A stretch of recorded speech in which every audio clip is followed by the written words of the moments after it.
Here with head coach Stuart Gore. The Lady Demons at home Friday against Houston Christian, on the road at McNeese on Sunday.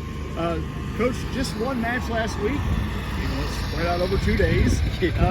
So a bit of a unique situation there. Commerce cuts the lead to 2-1. They've got some momentum going. A quick goal by Emma turned everything around. What does that say about the resiliency of this team, not just on the field, but dealing with the weather delay and staying an extra night? Yeah, I think in that occasion, I'd rather be the home team.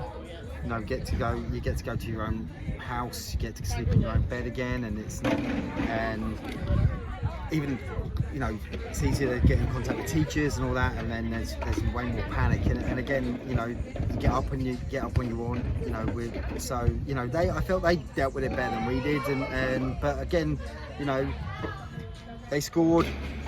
We had a kind of hairy 5-10 minutes where they were kind of on top of us, and then we kind of slowly claw ourselves back, and Emma gets the goal, and then it resets everything, and I think it wasn't all us, but we dominated probably from a 60-40 standpoint the rest of the game from there. First time back at home Friday night in a while. First only home match in the span of 22 days.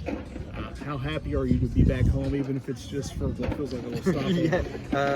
I feel like we've been on the road, forever and a day. Especially with Commerce, it felt like we were there for a week. It'd be nice to get back and get used to calling Houston Christian. That would be a new one. That may be the biggest change for all of us. Early in conference play, so many near misses, or near goals, I guess, are not near misses, but when you do break through, it's got to feel like maybe a relief to see some of those find the back of the net, even though you've had good chances throughout.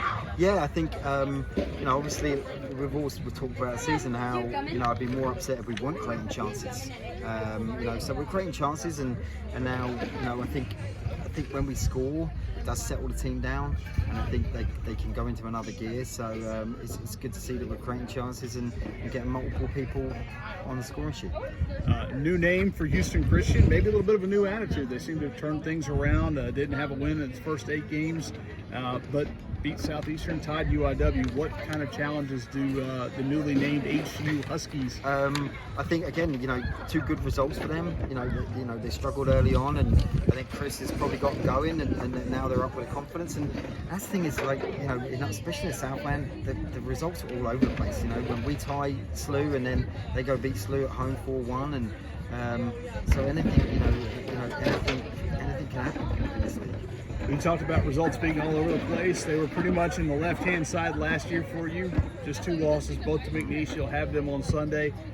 Is it a revenge thing, or do you just worry about going 1-0 on Sunday? I think we'll worry about Friday, but Sundays the game is. I think there's a bit of needle between both of us after last year, so their returning players will be totally up for us, and I think our lot will be up for them. So, but we've got to get through Friday first. Coach, thank you for your time. Thanks, guys.